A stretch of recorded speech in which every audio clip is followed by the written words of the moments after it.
I think a lot of times we think we know how to navigate it. But what ended up happening in this story is so Darren called me and I ended up running down there and take him through the house and we're having a good conversation.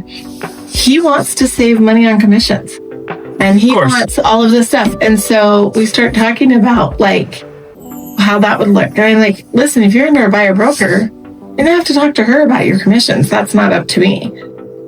You know, but if you would have called us directly. So I think that's important too, that people understand, like, know who you're working with. Like, take time to really talk to an agent and understand how it all works. Because especially if commissions, there's all the new laws now and people are like, oh, hey, I can be my own representative. I can save more money. I can do all these things, but you got to really understand how it works to leverage that. And I think you give your power up, because this agent, he signed to buy a broker.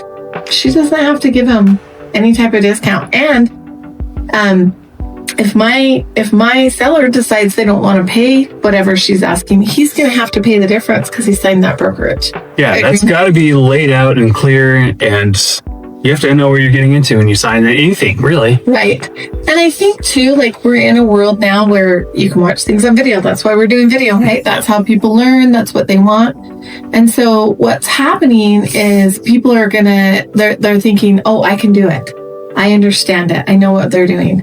YouTube University. A lot of my tax clients have gotten in a lot of trouble. The IRS actually released an article a couple weeks ago, $163 million in penalties from people who followed TikTok tax advice.